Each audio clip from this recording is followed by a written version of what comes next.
When Juventus bought Cristiano Ronaldo in 2018, they did it with one thing in mind: winning the Champions League.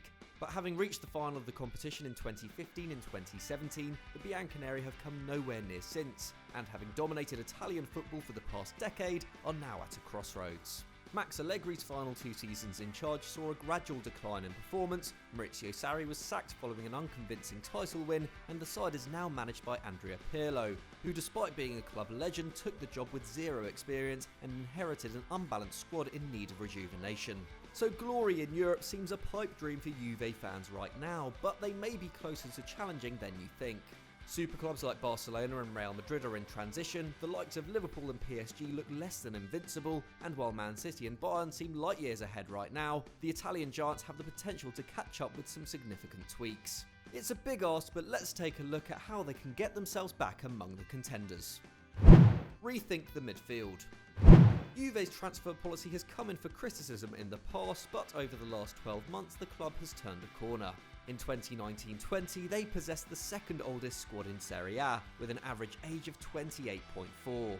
This has come down to 26.9 in the 2021 campaign, and while the attack has been rejuvenated, with Gonzalo Higuain and Mario Mandzukic making way for Dejan Kulusevski, Alvaro Morata and Federico Chiesa, the midfield has also had a makeover. Sami Khedira and Blaise Matuidi, both 33, are off the wage bill, as is Miralem Pjanic, who turns 31 this year. In their place have come Artur and Weston McKennie, 24 and 22 respectively, with McKennie's loan move from Schalke expected to be made permanent this summer. This means Aaron Ramsey is now the only Juve midfielder over the age of 25, and Pirlo has quality depth at his disposal in the middle of the park, with Adrien Rabiot and Rodrigo Bentancur playing a higher proportion of minutes with him in charge than they did under Maurizio Sarri. But that doesn't mean the midfield can't be upgraded, especially if they harbour ambitions of competing with Europe's best once again. While McKennie is enjoying an impressive first campaign in Turin, he's also been played out of position on the left and right in order to accommodate Pirlo's preferred 4-4-2 system. Meanwhile, Bentancur is now playing a more defensive role, and while this has seen his tackle and interceptions per 90 rise from 3.7 to 4.2, he's now creating just one chance a game, down from 1.8 last term when he led the squad for assists. McKennie's transformation into a more attacking player, as well as the option of Ramsey, means this isn't the biggest issue right now, but there's no doubt Bentancur operated much better in a 4-3-3, and it's a shame to see the progress he made as a playmaker under Sarri stopped in its tracks. And with the likes of Chiesa and Morata adding extra creative output up top, making the midfield a more compact, combative unit could make Pirlo's side more dangerous in the long run. Adrien Rabiot has also seen his defensive output improve under the new coach, but always operated best alongside the magnificent Marco Verratti at PSG. Bringing the Italian to Juve, the club he supported as a child, is a mouth-watering thought, and if the Parisians can go one better in the Champions League this season, he'll have nothing left to win in France. But with a contract running until 2024 and Mino Raiola his agent, it may simply cost too much to get him out of the Parc des Princes. An alternative, more long-term option would be Rennes prodigy Eduardo Camavinga.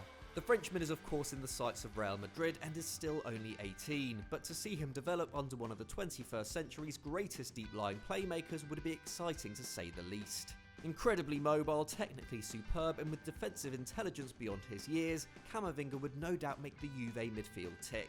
He averages 4.7 tackles and interceptions per 90, impressive in a side which dominates the ball, and his passing range has also improved massively in the last 12 months. He now completes 5.6 balls into the final third a match, up from 2.5 in 2019-20.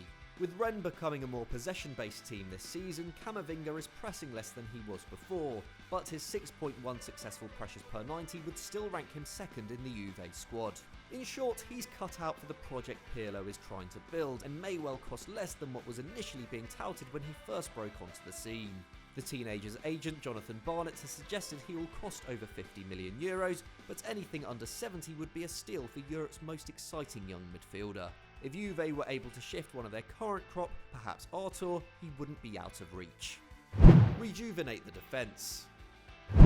Juve's unparalleled success during the 2010s was built on the back of a world-beating defence. In 2016-17, they conceded just 3 goals in 12 games on their way to the Champions League final, with an ageing back line of Leonardo Bonucci, Giorgio Chiellini and Andrea Barzagli. 4 years later, however, they are somehow still relying on Bonucci and Chiellini, now 33 and 36 respectively, despite spending €130 million on 3 new centre-backs in the summer of 2019, and despite Chiellini spending the majority of the time since out with injury. Matthijs de Ligt has had injury troubles of his own this season, and while he has improved following a difficult first few months in Turin, doesn't yet look like the leader he was at Ajax. At just 21, he's still years away from reaching his peak, and the €85.5 million paid for him is very much a long-term investment. But if Juve are to challenge in Europe once again, he will need a young, more dynamic defence around him too.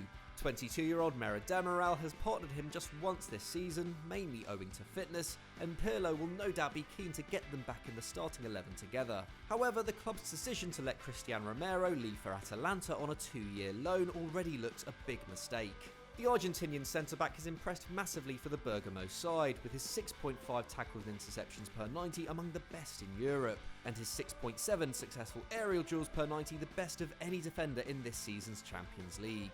Fast, strong and technically proficient, Romero would be well suited to the high-pressing system Pirlo is implementing at the Allianz Stadium, and yet it's likely his loan will be made permanent for around €16 million, 10 million less than what Juve paid for him in 2019.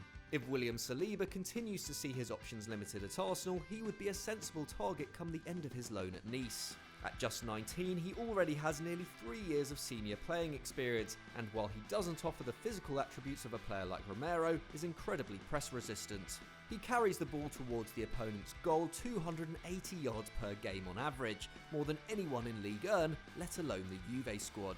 He also loses possession less than any Bianconeri player bar Bonucci, while his 3.8 progressive passes per 90 beats both the Italian and de Ligt.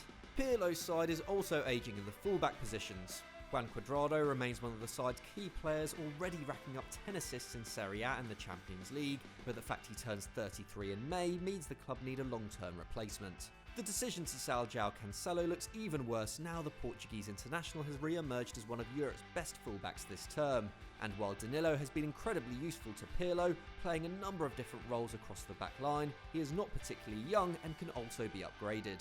For the right-back slot, RB Leipzig's Nordi Mukiele is worth a look. He may not possess the attacking prowess of Cuadrado, but is far from a slouch in the final third, with his 0.31 expected goals and assists per 90 the same as Milan's Theo Hernandez this term.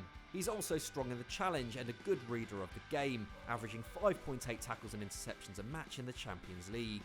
And having worked under Rangnick and Nagelsmann, he's also tactically versatile, able to fill in on the right of a back three and excel in a wing-back role. A big plus considering what we've seen from Pirlo so far. With just 2 years left on his deal and valued around the €30 to €40 million mark, he's very gettable if funds are available. As for left back, we're suggesting Valencia's Jose Gaya. Reportedly a target for Barcelona as the heir to Jordi Alba, the Spaniard has been a constant at the Mestalla since 2014-15, when he broke into the first team at 19 years of age. Rumoured to be available for as little as €15 million, Gaya's performances have remained consistent in a side which has gotten progressively worse in the last 2 years, and he is also first choice ahead of Sergio Reguilon in the Spanish national setup. He may only create a chance a game, but his delivery is quality, with 4 assists to his name already this term, and his pace and tenacity would be a welcome addition to the left flank at Juve. And while his defensive numbers aren't outstanding, they still rank him third in the Valencia squad. Playing in a team which isn't conceding over 15 shots a match should see this side of his game get back to where it was 4 years ago, when he was winning the ball 5 times per 90. If the Valencia captain really can be secured for a cut price, then Juve should be all over him. Refine the style. Considering we're plotting for Juve to become European champions, it would be easy to suggest replacing Andrea Pirlo with a more experienced, prestigious coach. However, Maurizio Pochettino, who was largely believed to be top of the club's list before they decided on Pirlo, is now at PSG, and while someone like Julian Nagelsmann would certainly be an exciting appointment, whether they'd actually be able to get him is another matter. And while we were slightly puzzled when Pirlo got the job in 2020, he's been far from a disaster. Juve are 8 points off the top of Serie A with a game in hand at the time of recording, and although this is pretty bad considering the expectations in Turin over the last 5 to 10 years, it's hardly that surprising given he's only months into his managerial career and the fact Juve only won the title by 1 point last season. Had they kept hold of Sarri, for example, they may not be in a much better position, and right now it seems a decent price to pay for a club legend who is so far proving popular with the squad and is able to implement his ideas. He has managed to get Alvaro Morata playing some of his best football in years, with the Spaniard currently second in the Serie A assist charts on 7, with Aaron Ramsey also hitting his best form in a Juve shirt, notching up 2 goals and 3 assists in his last 10 league appearances. So there are already signs that he's capable of improving players. Club president Andrea Pirlo was no doubt inspired partly by Zinedine Zidane's trophy-laden run at Real Madrid when choosing Pirlo, but while Zidane's initial success at the Bernabeu was primarily down to his excellent man management, Pirlo is already implementing a clear tactical vision at Juve, and the success of a player like McKennie, a defensive midfielder who has been utilised in a more advanced, high-pressing role, suggests this vision has potential. The side's pressing stats are pretty similar to last term, with Juve again ranking 4th in the league for passes per defensive action.